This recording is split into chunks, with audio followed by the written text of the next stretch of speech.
उधर भारत और पाकिस्तान की अदावत का केंद्र पीओके है, जिसे आजाद कश्मीर का नाम देकर पाकिस्तानी हुक्मरान दुनिया भर में शोर मचाते हैं।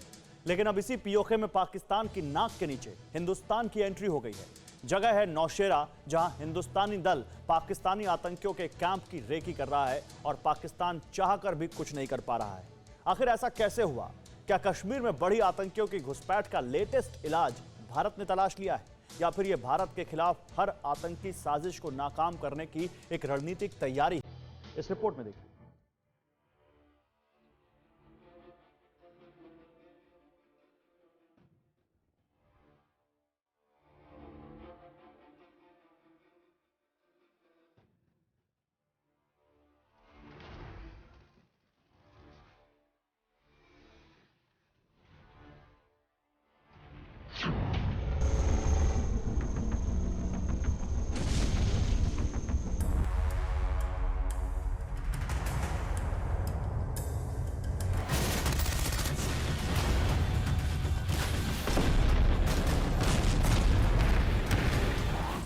आतंकवादियों के गढ़ में घुसकर आतंकवाद का सफाया करने का फ्रेमवर्क हो चुका है।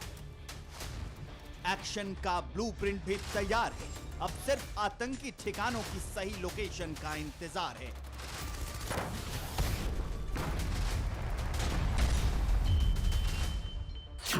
पाकिस्तान ने कश्मीर के जिस हिस्से पर अवैध कब्जा कर रखा है, उस हिस्से पर भारतीय दल ने एंट्री कर ली है। यह दल खुलेआम रेकी करेगा।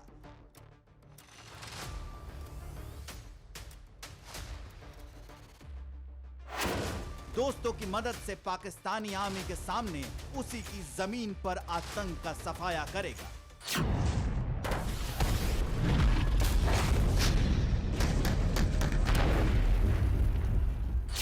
लेकिन दुनिया की कोई ताकत न तो भारत पर उंगली उठा पाएगी, न ही पाकिस्तानी हुक्मरान वैश्विक मंच पर गला फाड़कर चीख पाएंगे।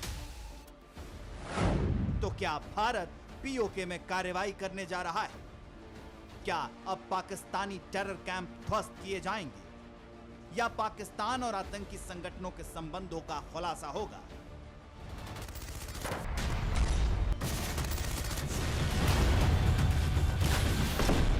दरअसल ये तीन सवाल ऐसे हैं जो सतही हैं, लेकिन हिंदुस्तानी आर्मी का पीओके में दाखिल होना इन सवालों की गहराई में खलबली मचाने वाला खुलासा है। इसलिए सवाल उठ रहे हैं और इनका जवाब भी तलाशा जा रहा है।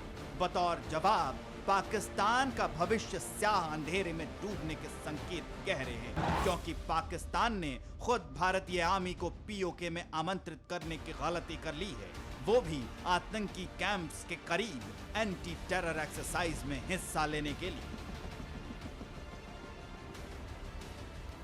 जगह Naushera sector, location PoK. PoK में मौजूदा लोकेशन यही है। यहां एंटी टेरर एक्सरसाइज के लिए भारत का 3 सदस्यीय दल मौजूद है। यह एक्सरसाइज शंघाई कोऑपरेशन ऑर्गेनाइजेशन के सदस्य देशों की है, जिसे पाकिस्तान ने आयोजित किया है। हालांकि भारत के इसमें शामिल होने पर असमंजस की स्थिति बनी हुई है, लेकिन प्रधानमंत्री नरेंद्र मोदी ने फैसला लिया और पाकिस्तानी दूतावास में मौजूद 3 अधिकारियों की टीम को इस एक्सरसाइज में शामिल होने के लिए भेजा गया। अफगानिस्तान में तालिबान के काबिज होने और सरकार के गठन के बाद पाकिस्तान की तरफ से एससीओ का पहला सम्मेलन आयोजित किया गया है, जिसमें भारत सीधे तौर पर तो नहीं, लेकिन हां, एक ऑब्जर्वर की भूमिका में शामिल है। हालांकि इसमें भारत के अलावा चीन, रूस, तजाकिस्तान, तुर्कमेनिस्तान, उज्बेकिस्तान और किर्गिस्तान जैसे देशों की टीम भी शामिल है। लेकिन भारत का इस एक्सरसाइज में शामिल होना चर्चा का केंद्र इसलिए बना हुआ है क्योंकि 3 से 6 अक्टूबर के बीच होने वाली ये एक्सरसाइज खैबर पख्तूनख्वा के नौशेरा सेक्टर में हो रही है। भारतीय दल के इस एक्सरसाइज में शामिल होने की घटना में एक पेच भी है। सूत्रों के मुताबिक इसमें भारतीय सेना का कोई प्रतिनिधि नौशेरा नहीं पहुंचा है, जबकि नेशनल सिक्योरिटी काउंसिल सेक्रेटरीट की टीम जरूर है। मुमकिन है कि पाकिस्तान में पल रहे आतंकियों के दबाव में इस तरह का फैसला लिया गया हो, लेकिन विशेषज्ञ मानते हैं कि भारतीय सिक्योरिटी काउंसिल सेक्रेटरीट की टीम का शामिल होने का मतलब ही है कि भारतीय आर्मी पीओके में पहुंच चुकी है। लेकिन ऐसा क्यों, कारण समझिए। दावे के तहत एससीओ की एंटी टेरर एक्सरसाइज पर भारत निगाह रखेगा। पीओके में जहां एक्सरसाइज हो रही है वहीं आतंकी अड्डे हैं। भारतीय दल नौशेरा के आतंकी अड्डों की जानकारी लेगा। एनएससीएस की टीम पाकिस्तान के खिलाफ सबूत जुटाएगी। टेरर कैंप के सबूत भारत विश्व समुदाय को दे सकता है और आर्मी को पीओके में अटैक के लिए पुख्ता टारगेट मिलेंगे।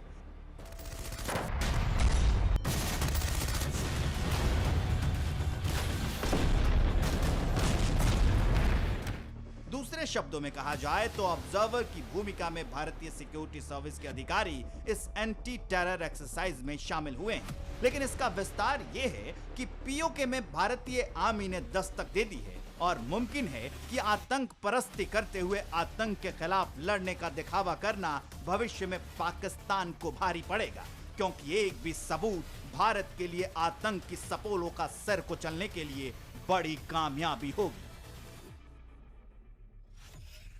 और माना जा रहा है कि न सिर्फ एससीओ की एंटी टेरर एक्सरसाइज से यह मौका भारत के हाथ लगने वाला है, बल्कि कश्मीर में होने वाली बड़ी वारदात की कोशिश भी भारत को खुद सबूत सौंपने वाली है। आतंकियों की नजर जम्मू कश्मीर पर।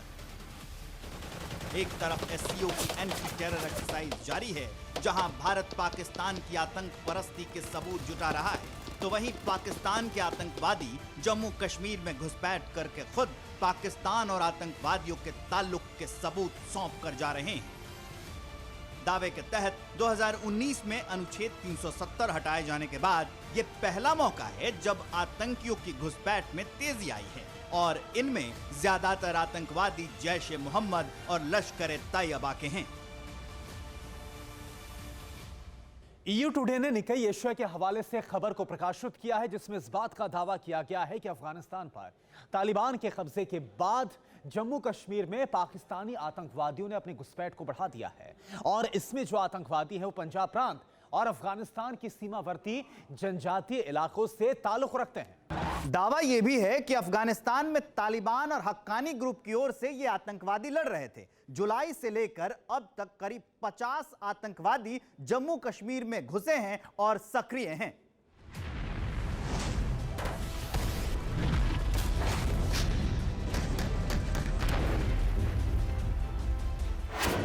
इसके पहले 2018 तक सबसे ज्यादा आतंकवादी सक्रिय थे, लेकिन सीमा पर चौकसी बढ़ने के बाद इनकी संख्या कम हुई थी।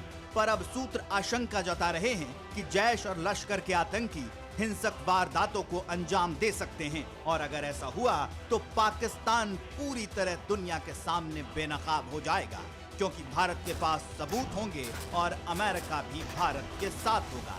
कैसे, इसे भी जान लीजिए।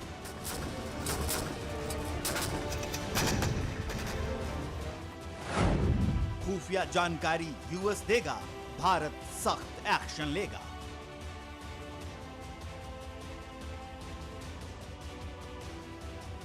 अच्छी खबर यह है कि आतंक के मोर्चे पर बहुत कुछ भारत के पक्ष में होने वाला है। भारत और अमेरिका के रक्षा उद्योग और संयंत्र आपस में खुफिया और क्लासिफाइड जानकारियां साझा करेंगे और इस डील को सैद्धांतिक मंजूरी दे दी गई है। अब भारत अमेरिका दोस्ती का अगला आयाम क्या होगा, इसे भी समझ लीजिए। साझेदारी के लिए भारत यूएस की ज्वाइंट फोर्स बनेगी। रक्षा उद्योग में आत्मनिर्भरता के लिए दोनों साथ आएंगे। क्षेत्रीय सुरक्षा के लिए सीक्रेट जानकारी भी साझा होगी। इन संबंधों की बुनियाद मैराथन बैठक में पड़ी है, जिसमें सीडीएस जनरल बिपिन रावत और उनके समकक्ष जनरल मार्क माइले ने मुलाकात की और इस रणनीति पर आगे बढ़ने पर चर्चा की। इसके बाद दोनों ही देश गर्मजोशी से संबंधों को आगे बढ़ाने के लिए तैयार हो गए। यानी भारत को निशाना बनाने वालों के लिए अब चुनौती और भी बढ़ जाएगी। मुमकिन है कि मुस्लिम ब्रदरहुड का प्लान भी संकट में आ जाए। दरअसल कतर, तुर्की, पाकिस्तान का गठबंधन मुस्लिम ब्रदरहुड है। एमबी की शय पर ही कट्टरपंथी इस्लाम फल फूल रहा है और डिसइंफ्लो लैब ने एमबी के टारगेट पर भारत को बताया है। रिपोर्ट का दावा है कि फर्जी अखबारों के जरिए माहौल बनेगा और धीरे धीरे एमबी भारत को आर्थिक नुकसान पहुंचाता जाएगा। यानी कतर, तुर्की और पाकिस्तान मिलकर मीडिया को हथियार के रूप में इस्तेमाल करने की तैयारी कर चुके हैं और फर्जी खबरें फैलाकर भारत का आंतरिक माहौल खराब करेंगे ताकि भारत आर्थिक नुकसान झेले और संकट में आ जाए। लेकिन भारत दुश्मनों से एक कदम आगे है, ये पूरी दुनिया अब जान चुकी है। Bureau report, TV9 Bharatvarsh. Uttar Pradesh का हाल, 5 साल कितने कमाल।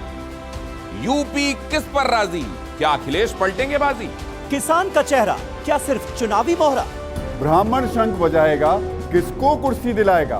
ओवैसी का प्लान, किसकी तरफ मुसलमान। साल 2022 के चुनाव का सबसे बड़ा मंच देखिए TV9 भारतवर्ष सत्ता सम्मेलन उत्तर प्रदेश 4 अक्टूबर सुबह 8 बजे से लगातार सिर्फ TV9 भारतवर्ष पर।